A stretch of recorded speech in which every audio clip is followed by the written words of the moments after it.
राहुल गांधी ने कुछ हफ्तों पहले एक नारा दिया था, वोट चोर गद्दी छोड़। एक जनसभा में दिया उनका यह भाषण खूब वायरल हुआ। राहुल का आरोप चुनाव में हो रहे धांधली पर था और निशाना प्रधानमंत्री नरेंद्र मोदी पर। राहुल का यह नारा इस कदर वायरल हुआ कि इसका असर देश के पहले पड़ोसी देश नेपाल में दिखा। नेपाल में इस नारे का अपडेटेड वर्जन केपी चोर गद्दी छोड़ नारा लगा।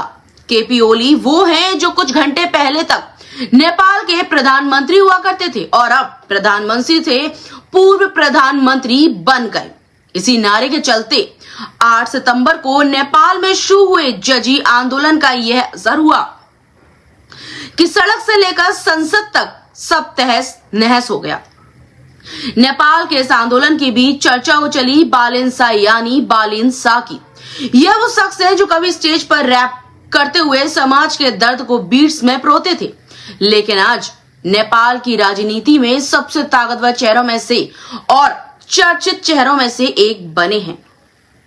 बालिन शाह काठमांडू के मेयर हैं और इसी के साथ एक स्ट्रक्चरल इंजीनियर, रैपर और अब जनता की आवाज बन चुके हैं। कौन है बालिन शाह, जिन्होंने राहुल के नारे को नेपाल में दी आवाज? क्यों बाली ने सालों पहले मां सीता को भारत की बेटी कहने पर जताई थी आपत्ति, और अब क्यों नेपाल में हो रहा घमासान, बताएंगे, तो बने रहिए वीडियो के आखिर तक। नमस्कार, मैं हूं ऐश्वर्या जैन और आप देख रहे हैं देखो टीवी न्यूज। नेपाल से इस वक्त इतिहास के सबसे बड़े छात्र आंदोलन में से एक जजी आंदोलन से जूझ रहा है।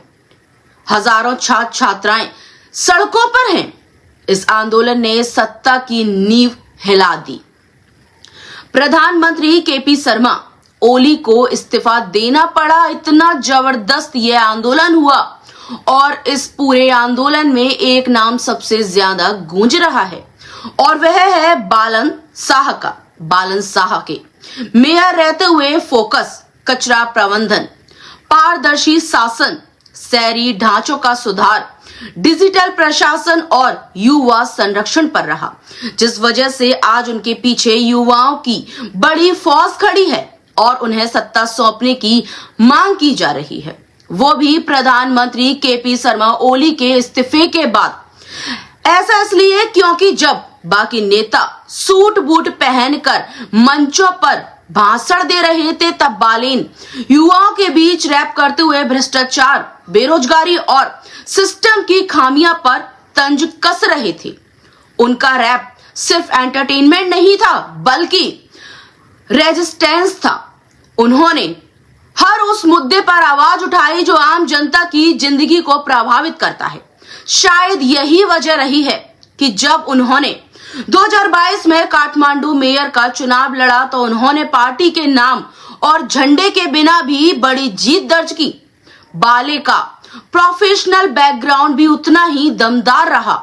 स्ट्रक्चरल इंजीनियरिंग में मास्टर्स करने वाले बालन कर्नाटक के विशेष भरिया टेक्नोलॉजिकल यूनिवर्सिटी से पढ़ाई कर चुके हैं। उन्होंने बाले consulting and construction private limited के मैनेजिंग डायरेक्टर के तौर पर भी काम किया। यही नहीं, पद्दा ग्रुप ऑफ कंपनीज में डिप्टी जनरल मैनेजर की पोस्ट पर भी वो काम कर चुके हैं। उनके इंजीनियरिंग समझ का असर काठमांडू की सड़कों, पुलों और ट्रैफिक सिस्टम पर भी देखने को मिला। राजनीति में आने से पहले ही बालिन एक सफल इंजीनियर और रैपर बन चुके थे। बाले की लोकप्रियता सिर्फ नेपाल तक ही सीमित नहीं रही। 2023 में टाइम्स मैगजीन में उन्हें दुनिया के 100 इमर्जिंग लीडर्स और टाइम 100 नेक्स्ट लिस्ट में शामिल किया था। रिपोर्ट्स के मुताबिक बालिन की प्रॉपर्टी करीब 5 करोड़ रुपए यानी कि नेपाल रुपए में है। मेयर पद पर रहते हुए उन्हें लगभग 46,000 रुपए हर महीने सैलरी मिलती है, लेकिन असली कमाई होती है उनकी कंस्ट्रक्शन कंपनी, म्यूजिक करियर और सोशल मीडिया से। यूट्यूब, फेसबुक और इंस्टाग्राम जैसे प्लेटफॉर्म से उन्हें अच्छी खासी इनकम होती है। रैप शो, म्यूजिक वीडियो, गाने लिखना, स्टेज परफॉर्मेंस, यह सब उनके इनकम के एक्स्ट्रा सोर्सेज हैं। कुल मिलाकर उनकी मंथली इनकम 3 लाख से ज्यादा बताई जाती है। बालन का लाइफस्टाइल भले ही हाई प्रोफाइल ना लगे, लेकिन उनके विचार, फैसले और नजरिया सब कुछ हाई वोल्टेज है। उनके पास कुछ गाड़ियां हैं जिनमें सुजुकी जैसी साधारण मॉडल वाली गाड़ियां भी शामिल हैं। बालन अपनी प्रॉपर्टी या लाइफस्टाइल को लेकर कभी शोर नहीं मचाते। शोर सिर्फ तब मचाते हैं जब वो किसी गलत चीज के खिलाफ बोलते हैं। इसी शोर का आगाज हुआ 8 सितंबर को, जब नेपाल की सड़कों पर बड़ी संख्या में युवाओं ने सरकार के भ्रष्टाचार और बेरोजगारी के खिलाफ आंदोलन किया, आवाज उठाई। अब प्रधानमंत्री केपी शर्मा ओली के इस्तीफे के बाद बालेन ने इस आंदोलन को लेकर युवाओं से संयम बरतने की अपील की और सोशल मीडिया पर लिखा, अब आपको और मुझे संयम बरतना होगा।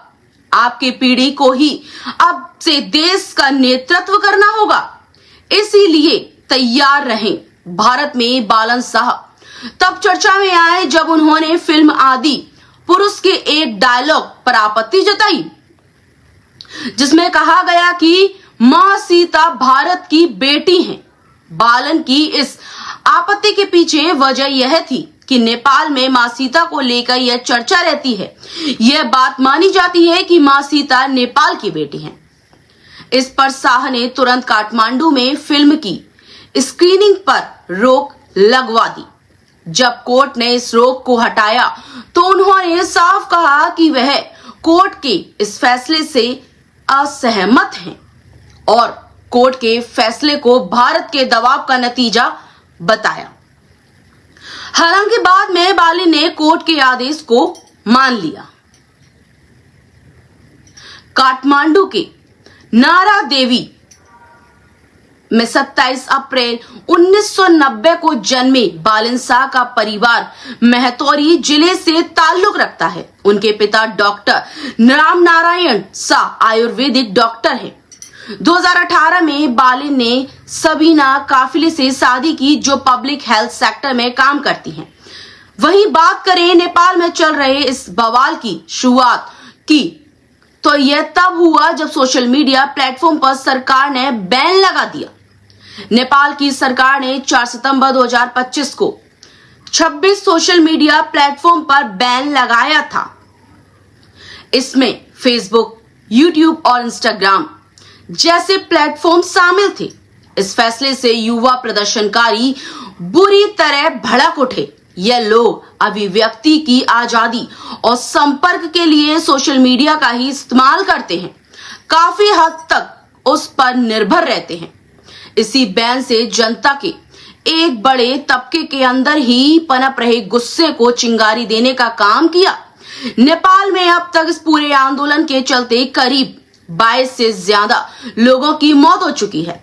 ऐसे में सेना ने एहतियाती कदम उठाते हुए पूरे देश में कर्फ्यू लगाने का फैसला किया।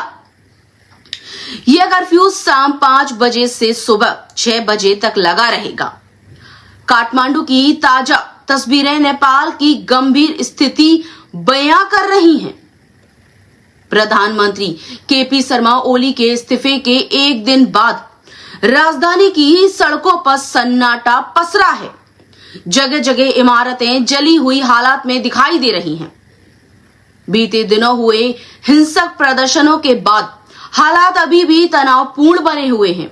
फिलहाल नेपाल में इस आंदोलन के बाद, जिसे जजी नाम दिया गया इस आंदोलन को, उसके बाद चर्चा में आए बालन शाह यानी कि बालिंद शाह, उन्हीं को लेकर चर्चित सहरा में हमने आपके सामने यह रिपोर्ट पेश की है। ये पूरी जानकारी आपको कैसी लगी, इसे लेकर आपकी राय क्या है, हमें कमेंट करके जरूर बताएं और इस तरह की खबरें आगे भी देखने के लिए बने रहें देखो टीवी न्यूज के साथ।